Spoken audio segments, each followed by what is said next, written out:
Bismillahirrahmanirrahim. Assalamualaikum warahmatullahi wabarakatuh.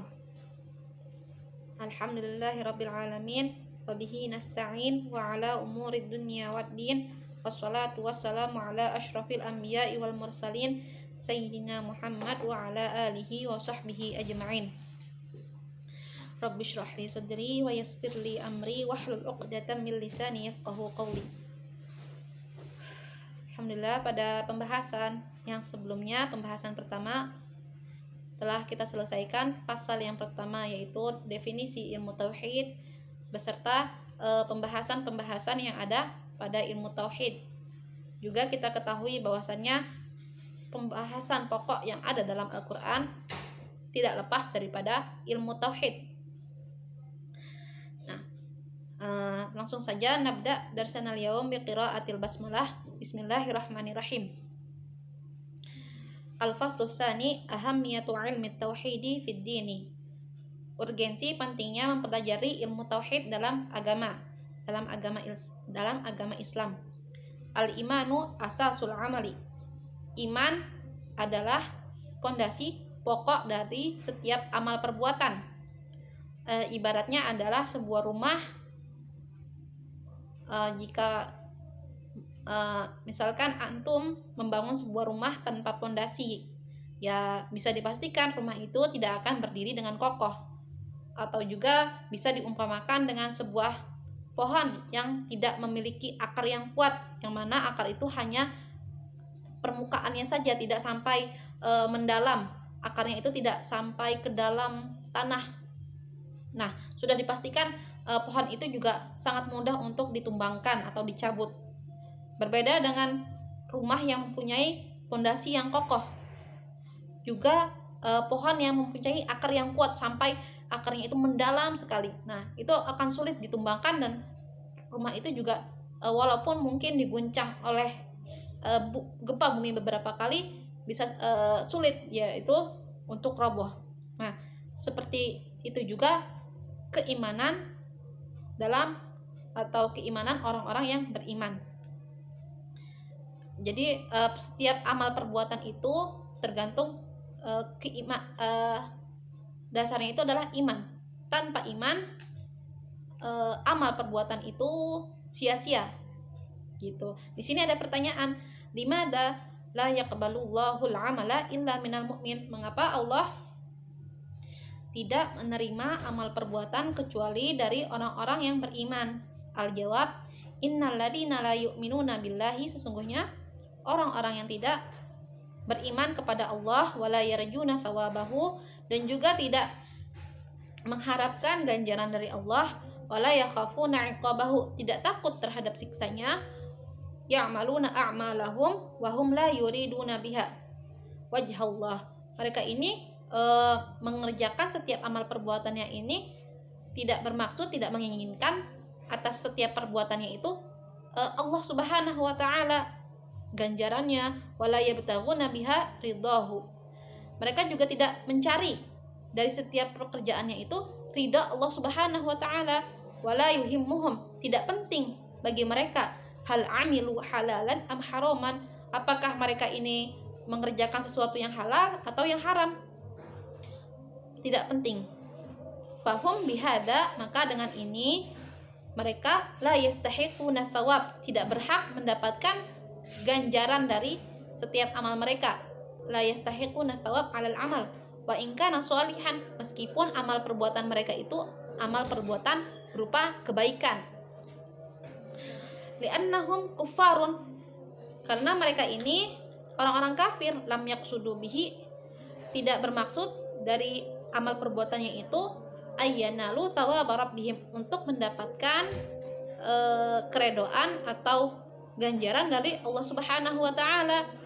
Wala ibtaghau bihi ridha khaliqihim, dan mereka ini juga tidak mencari dari setiap pekerjaan mereka ridha Tuhannya. Wal kafir, dan orang kafir ini mu'aqabun ala kufrihi wa dhalalihi, disiksa. Orang-orang kafir ini disiksa karena kekafirannya dan kesesatannya. Mengapa mereka disiksa? Li'annahum lam yabhath an dinillah, mereka itu tidak mencari agama yang hak, yaitu agama Allah. walam yuhawilil istima', mereka juga tidak mencoba untuk mendengarkan ilal bayanil ilahi alladzi ja'a bihil mursalun, penjelasan ketuhanan yang dibawa atau risalah tauhid yang dibawa oleh para rasul-rasul Allah.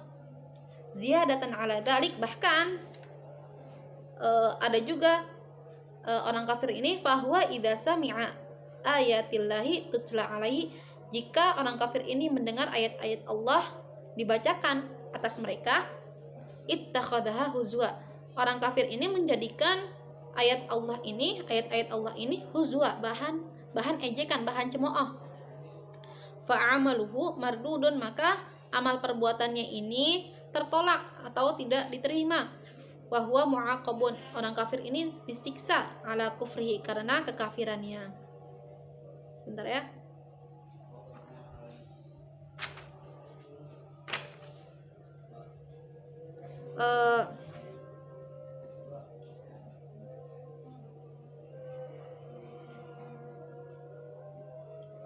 Qala ta'ala wa qadimna ila ma 'amilu min 'amalin faj'alnahu haba'an manthura, dan kami akan perlihatkan segala amal yang mereka kerjakan, lalu kami jadikan amal tersebut bagaikan debu yang berterbangan. Nah, inilah amal tanpa keimanan.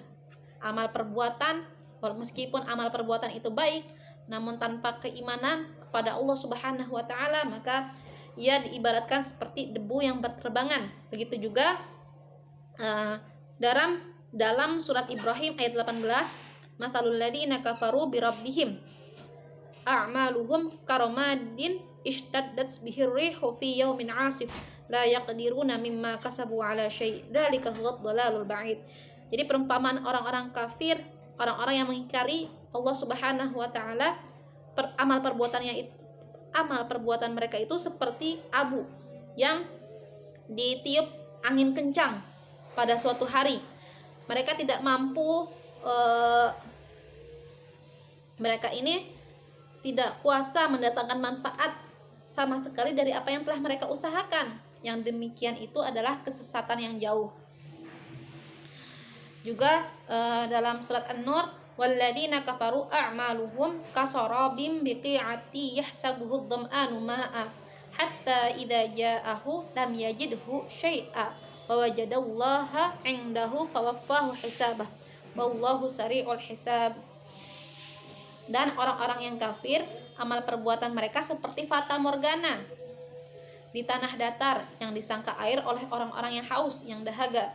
Tetapi apabila didatangi, tidak ada apapun dan didapatinya ketetapan Allah baginya. Lalu Allah memberikan kepadanya perhitungan amal-amal dengan sempurna. Dan Allah sangat cepat perhitungannya.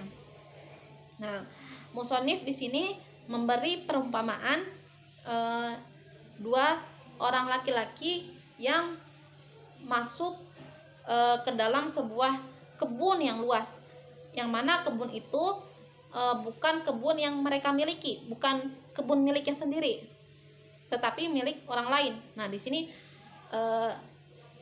laki-laki yang pertama masuk, dakhala rajulun ila bustanin kabin la yamlikuhu fawajada fihil fawakiha. Laki-laki yang pertama ini menemukan banyak sekali buah-buahan di dalam kebun tersebut. Wa anwa'al ma'kulat, juga berbagai macam makanan, jenis makanan. Fa'akala wa syariba, ia pun makan juga meminum apa yang ada di sana.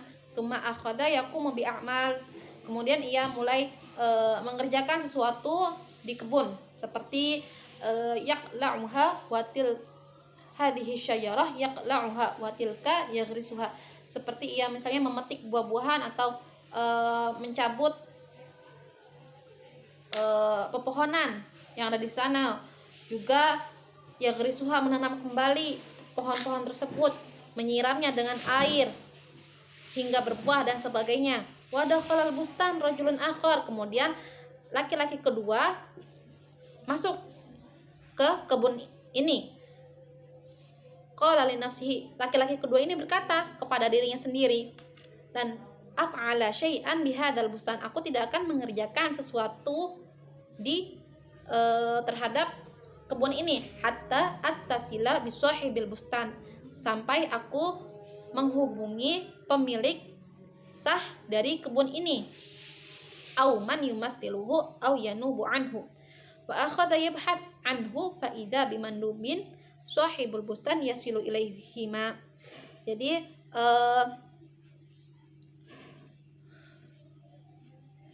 kemudian laki-laki yang kedua ini mulai mencari siapa pemilik kebun ini. Tatkala utusan dari pemilik kebun ini menghampiri kedua laki-laki yang pertama dan laki-laki yang kedua, fastangkarul mandub a'mal asy-syakhsil awal, maka utusan dari pemilik kebun ini mengingkari, tidak membenarkan apa yang dikerjakan laki-laki yang pertama, yang tadi dia telah makan dan minum, kemudian juga dia telah mengerjakan sesuatu sesuka hati di kebun sang pemilik.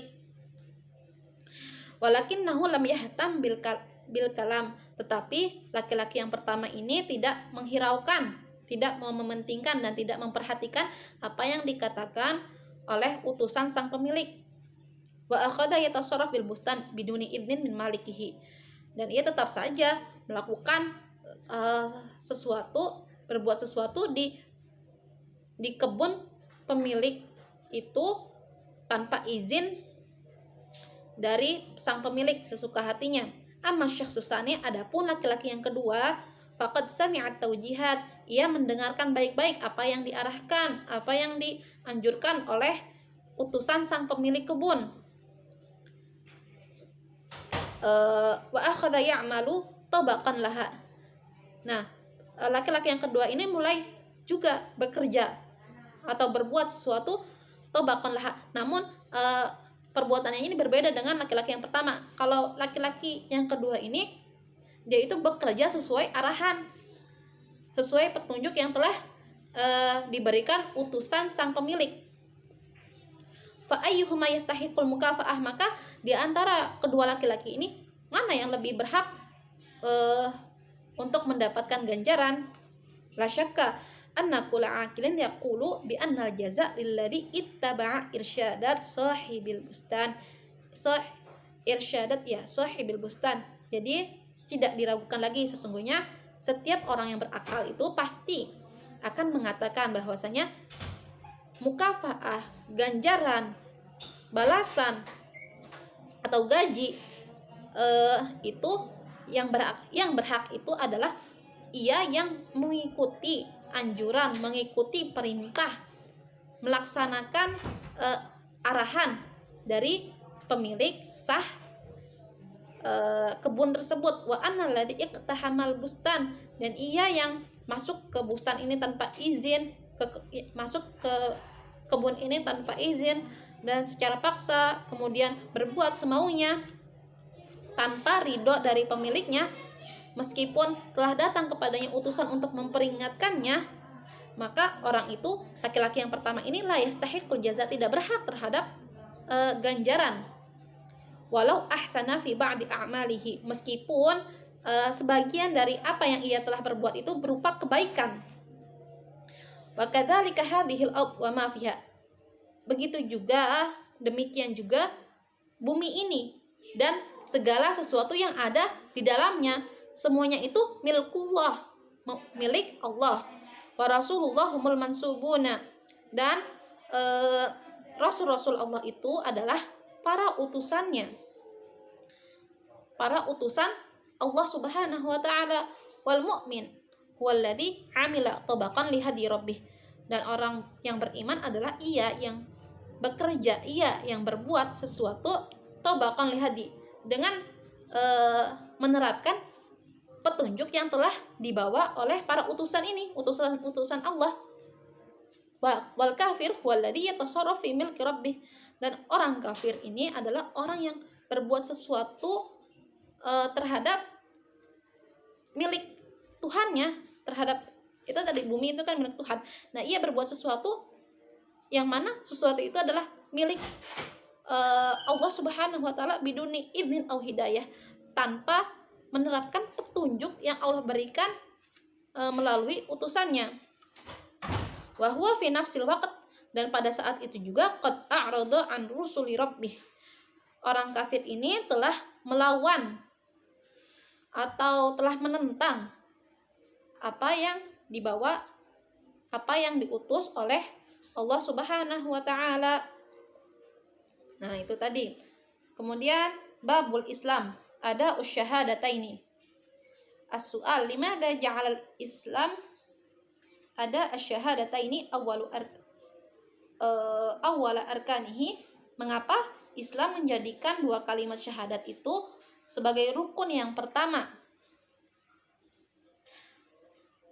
Al-jawab, inna ta'diyatasy syahadati maknahu, sesungguhnya mengucapkan kalimat syahadat, yaitu syahadat yang pertama, maknanya adalah annaka muqtani'un, sesungguhnya engkau itu muqtani', puas, wa musaddiqun, percaya, jika percaya pasti membenarkan, bi anna lihadzal qaum ilahan khalaqahu, sesungguhnya atas segala yang ada di alam semesta ini mempunyai Tuhan yang telah menciptakannya, wa aujadahu, dan menjadikan alam semesta ini ada dari ketiadaan, wa nadzamahu, mengaturnya, wa ahkamahu, wa annahu, dan sesungguhnya Tuhan ini ilahun wahid, Tuhan yang esa, yang satu dan yang tunggal, la syarikalahu, tidak ada serikat, tidak ada sekutu baginya, wa annaka ahadu makhluqatihi, dan sesungguhnya engkau adalah hanya salah satu dari sekian makhluk-makhluknya. Wa makna syahadah as-saniyah, adapun makna syahadat yang kedua yaitu asyhadu anna Muhammadar Rasulullah, annaka tu'min, sesungguhnya engkau ini beriman, wa tusaddiq, dan juga membenarkan, mempercayai, wa tuqin, meyakini, bi anna Muhammadan, sesungguhnya Nabi Muhammad Rasulullah adalah utusan Allah, arsalahu bil huda, Allah mengutus Nabi Muhammad ini bil huda, dengan petunjuk, wa bil bayani lil halali, dan juga Allah mengutusnya dengan menjelaskan perkara-perkara yang halal, yang mana alladzi yardal khaliq, yang mana Allah itu ridho terhadap perkara-perkara halal ini, walil haramil ladzi yaghdabuhu, dan juga Nabi Muhammad membawa penjelasan berupa perkara-perkara yang haram, yang mana perkara-perkara haram ini Allah tidak sukai, tidak ridhoi, bahkan murka terhadapnya. Wa bi annaka bittiba'i Muhammadin sallallahu alaihi wa alihi wasallam tatahaqqaqu ta'atuka lillah, jadi dengan engkau menjadi pengikut Rasulullah Nabi Muhammad sallallahu alaihi wa alihi wasallam, tatahaqqaqu ta'atuka lillah, sudah semestinya ketaatan engkau, ketaatan kita semua itu hanya untuk Allah Subhanahu wa taala. Wa minal ma'lum annaka idza lam takun 'arifan bitauhidi fa inna syahadataka takunu syahadatun batilatan wa naqisah. Jadi sesungguhnya takunu syahadatan batilatan wa naqisah. Syahadat kamu itu cuma syahadat yang batil. Batil ini tidak benar. Wa naqisah, dan tidak sempurna atau kurang. Ya sekedar ucapan tapi tidak mengetahui hakikatnya. Itu kan berarti berbeda ya antara hati dan perbuatan, maka dikatakan batil. Ketika perbuatan hati dan perbuatan itu sesuai, itu dikatakan hak atau benar atau sahih. Ya, idzan labud dalaka min ta'allumi ilmi tauhidi, maka sudah semestinya wajib atas engkau untuk mempelajari ilmu tauhid, litakuna syahadatuka sahihatan, agar syahadat yang selama ini telah kita ucapkan itu benar, menjadi benar, tidak sekedar ucapan tapi juga perbuatan hati kita juga membenarkan, perbuatan kita juga benar gitu. Wa islamuka sahihan, dan Islam kita, perbuatan kita, puasa kita, sholat kita benar. Wa amaluka maqbulan, dan amal-amal kita, amal perbuatan kita diterima oleh Allah Subhanahu wa taala. Qala ta'ala, Allah berfirman, Fa'lam annahu la ilaha illallah. Sesungguhnya tidak Tuhan selain Allah. Syahidallahu annahu la ilaha illahu wal malaikatu wa ulul ilmi qa'iman bil qist. La ilaha illa huwal azizul hakim. Lidzalik fa'ilmu tauhidi aslul ulumid diniyah wa afdaluha. Oleh sebab itu, ilmu tauhid ini menjadi dasar ilmu yang sangat mendasar, ilmu pokok dari diantara ilmu-ilmu keislaman lainnya, ilmu-ilmu keagamaan lainnya, wa afdaluha, dan tab'an menjadi ilmu yang paling utama, paling afdol di antara ilmu-ilmu lainnya. Al-khulasah, intisari dari pembahasan ini adalah la yaqbalullahu a'malal kafirin. Allah tidak menerima amal-amalnya, amal perbuatan orang-orang kafir, meskipun amal perbuatan itu baik. Gitu, seperti misalkan ada yang sering memberi makan anak yatim, tapi ternyata orang itu belum beriman kepada Allah, maka amal perbuatannya itu tidak diterima. Wala yataqabbalullahu illa minal mu'minin, dan Allah tidak menerima amal perbuatan kecuali dari orang-orang yang beriman. Li'annal kafira ya'malu ghaira qasidin bihi. Jadi orang-orang kafir ini beramal itu tidak bermaksud dari amal yang itu ridho amalikihi, mendapat ridho Allah, tidak mendapat ridho dari pemilik alam semesta ini. Mereka tidak mengharapkan ridhonya gitu. Wa khaliqihi wa sayyidihi wa la yahimmuhu ayardallahu anhu am yaghdab. Dan orang kafir ini, bagi mereka itu tidak penting apakah Allah itu ridho terhadap mereka atau murka. Fastahaqqal iqab, maka orang kafir ini berhak atasnya disiksa atau hukum, berhak dihukum. Wa harumat thawab, dan mereka diharamkan tidak menerima atau mereka tidak akan menerima ganjaran kebaikan dari amal perbuatannya, pahala, tidak menerima pahala. Babul islami ada usyahadataini wala tuaddi syahadatani kamilataini illa idza ta'allama al-mar'u ilma tauhid. Jadi dua kalimat syahadat ini tidak sempurna kecuali seorang ini telah mempelajari ilmu tauhid. Lidzalika, oleh karena itu ilmu tauhid ini ahammul ulum, menjadi ilmu yang sangat penting untuk dipelajari fi nadrid dinil Islam, dalam pandangan agama Islam. Nah, ibaratnya itu ketika seorang muslim ini telah orang muslim beriman, ya, dia itu telah menegakkan angka 1, dan kebaikan-kebaikannya itu ibaratkan adalah angka 0. Nah, 0 0 0 0. Berarti kan semakin dia berbuat kebaikan, semakin banyak 0 di belakangnya. Iman itu angka 1 dan kebaikan lainnya adalah 0. Jadi ketika tanpa iman ini, berarti angka 1 ini hilang. Walaupun ia berbuat kebaikan, 0-nya banyak, tapi tanpa angka 1 ini ya tidak berarti. Nah, jadi seperti itu ya perumpamaannya. Baik, semoga bermanfaat apa yang kita telah pelajari ini, dan semoga menambah keimanan kita kepada Allah Subhanahu wa taala, bermanfaat bagi kita di dunia dan di akhirat. Amin. Baik, hadza minni nakhtatim bilhamdulillah, alhamdulillahirabbil alamin. Ila liqa, Allahul muwaffiq. Assalamualaikum warahmatullahi wabarakatuh.